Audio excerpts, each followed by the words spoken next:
Hello everyone, my name is Sophia Kaguya from Group 6 and my presentation is going to be about teasing and bullying. So many times our children go to school and they come back feeling sad, lonely, and sometimes we ignore them. But when you get time to sit down with them and talk to them, you realize that something is bothering them. You realize that maybe there is a child at school who is making their life uneasy. Well, that is called bullying, and sometimes it's called teasing. It depends on the extent to which the disturbing affects the child. So, teasing has so many meanings. To some people, teasing means being playful, while others, it means hurtful. Bullying normally comes from excessive teasing. That is why many people mistaken the two words. When teasing is just playful, then it is not harmful. But when someone becomes sad, then that is when it becomes harmful. And when teasing becomes harmful, it results into teasing. Different companies have come up with different definitions to describe teasing and bullying. When we go to Wikipedia, they define teasing as a certain kind of verbal bullying or taunting. This behavior is intended to distract, disturb, offend, sadden, anger, bother, irritate, or annoy the recipient. Because it is harmful, it is different from joking and is generally accompanied by some degree of social rejection. That is what I said in the beginning, that sometimes it is playful. Teasing is playful, but when it brings sadness onto someone to an extent that they take themselves away from the group and they sit on their with themselves and they're sad, then that is teasing. Um, CDC describes bullying as any unwanted aggressive behavior by another youth or group of youth who are not siblings or current dating partners that involves an observed or perceived power imbalance and is repeated multiple times or is highly likely to be repeated. So bullying is something that happens all the time. Today it will happen, the bully will again come for the same child the following day.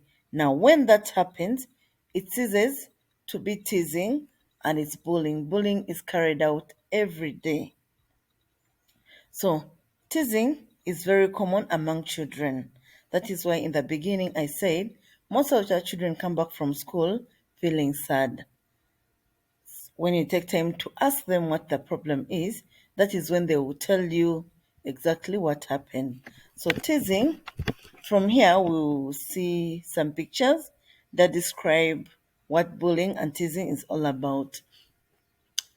From the first picture, we see that there is a girl, and the other girls are laughing at her, and she is crying, or she is feeling ashamed of herself. Now that is teasing. Uh, on the second picture, we see bullying, whereby a big girl, a big boy is bullying a small boy. Now, bullies always want to be recognized as the dominant partner. So, for that reason, they keep on bullying the small ones so that they feel like they're big. Yeah. So, the third picture, we see children laughing at the fellow child, and the child is feeling intimidated. See that she's sitting down, covering her face. And then the fourth picture, we see a child who is very sad, and the child doesn't want because the other children are laughing at him, so he's feeling sad and out of place. So there are different types of bullying. We have sexual bullying, we have producial bullying, we have verbal bullying, physical bullying, relational bullying, social bullying, and cyberbullying. I'll concentrate mainly on verbal bullying, which is also concentrate on physical bullying, cyberbullying, and social bullying. So let's go ahead to discuss the different types of bullying and the examples. So physical bullying, the examples are pushing, pinching, hitting, damaging property, name calling, gossiping, rumors, and teasing. We see that many people talk about the others, even when things are not true. When this happens, it causes the other to feel sad about themselves. Now, that is physical bullying. When you go ahead to discuss social bullying, we see it is the use of force, coercion, hurtful teasing, aggressively dominant, and intimidating. This is also the type of bullying whereby someone does it intentionally to hurt someone, and then they want to be aggressively dominant. So the only way they can do is by bullying the other student or child. The other type of bullying is cyberbullying, and the example is sending mean text. We see that many people these days are using phones, and someone can send someone a message when they're abusing them. They're doing so many things they say so many things which make someone feel bad. That alone is bullying.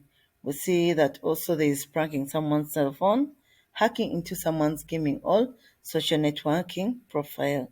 This is very common in social networking, whereby someone has an account on Facebook or TikTok, and someone goes into that account and starts posting things which are not for the owner of the account. Now, that alone is also called cyberbullying. We also have being rude or mean to someone in an online game, spreading secret rumors about someone online, and then pretending to be someone else to spread hurtful messages online. Yeah, this is also common in social media where people go on to talk about someone, not having evidence about that person. In the process, the person being talked about is hurt, they feel so down, and sometimes it even brings about someone to isolate themselves from the public. This is cyberbullying, and it is caused by the people that go online and cause the rumor. The other type of bullying is sexual bullying. This is based on someone's gender. We are living in a world where people are interested in different things.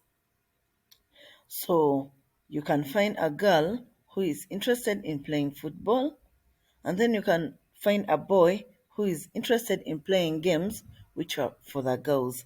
So when someone starts condemning someone because you're playing a game which is for the opposite gender, then you're sexually bullying that person. We also have different people who are interested in different things.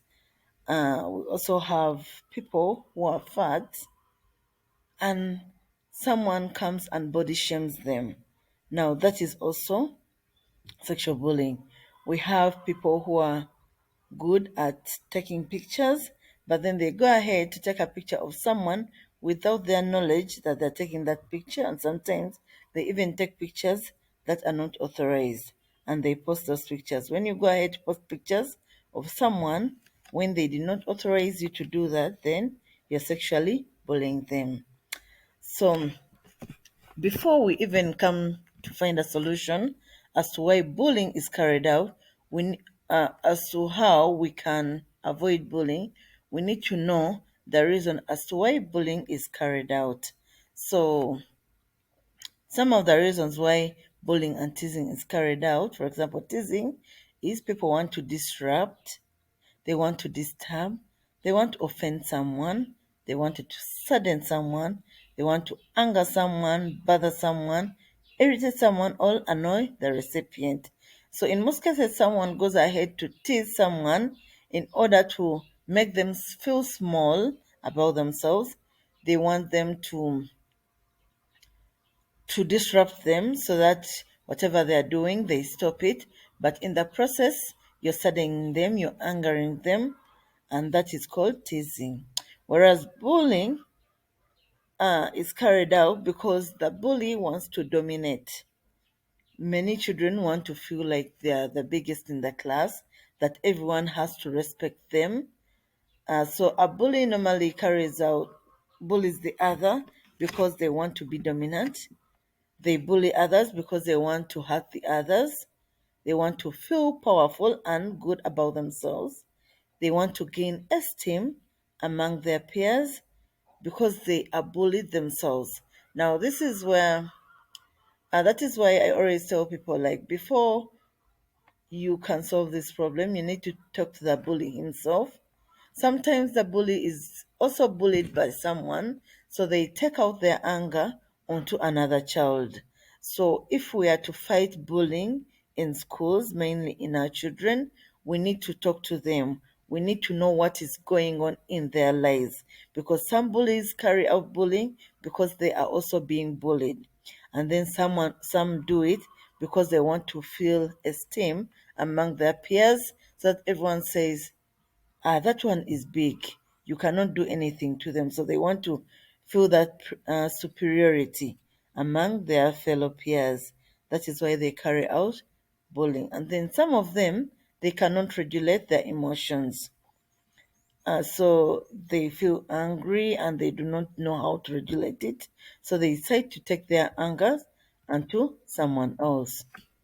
So, what are the reasons why we should stop bullying and teasing others? Bullying and teasing can result into physical injuries.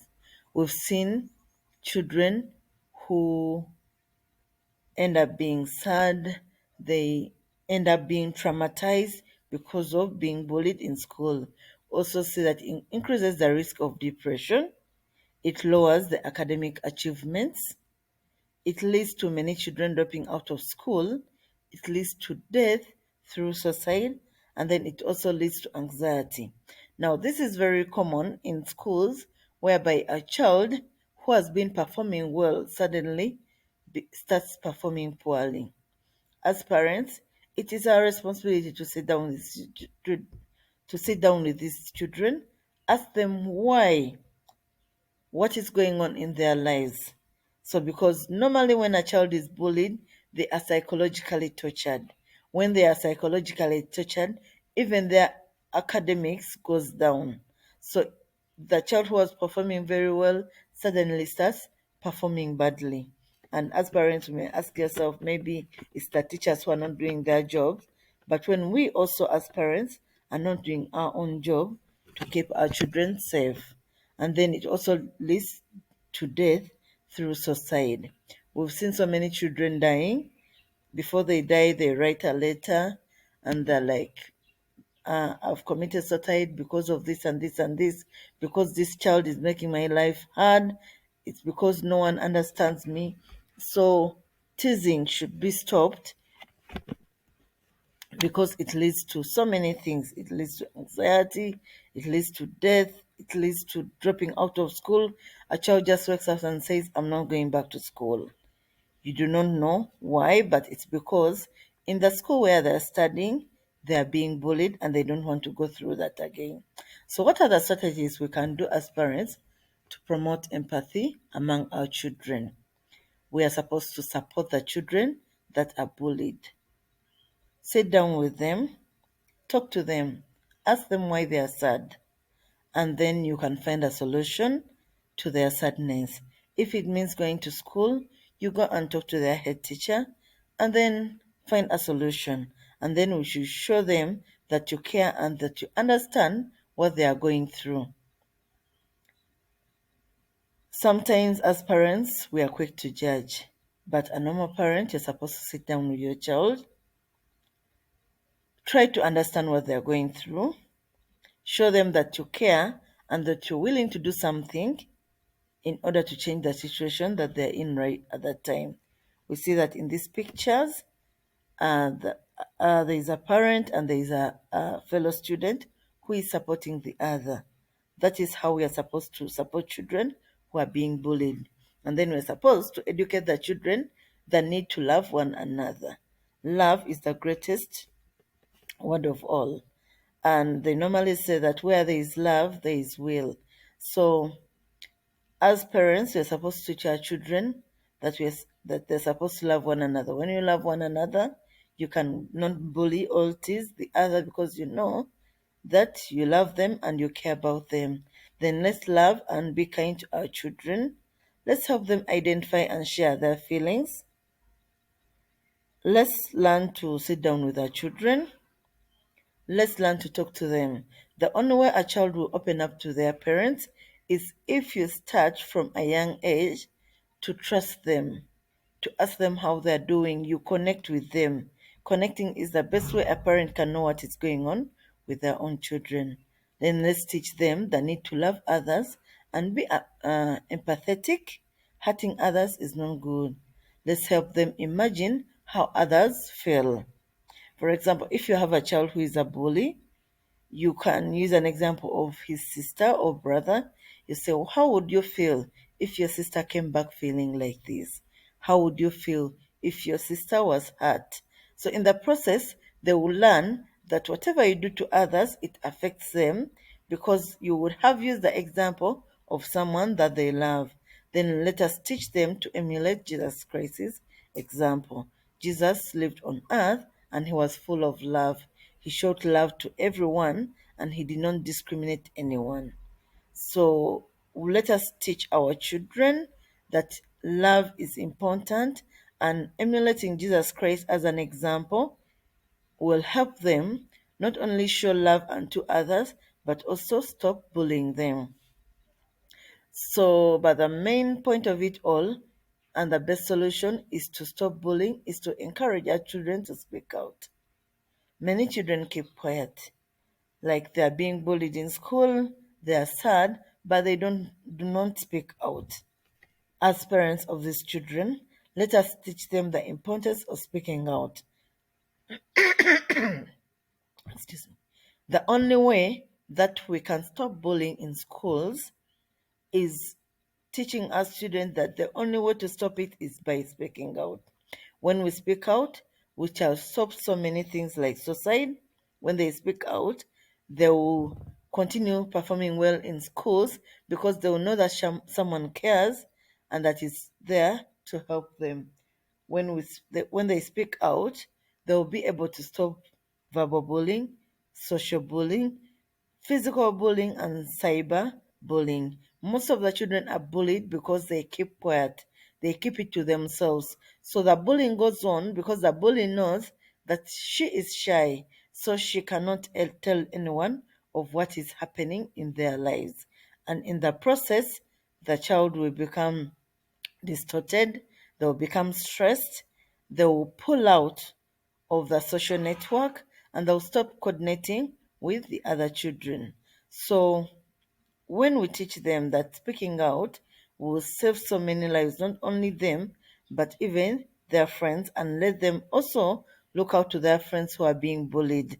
If they speak out, then we'll be able to stop bullying in schools. And the last here is my references. These are the pages that I was able to use in order to carry out my presentation. Thank you for listening.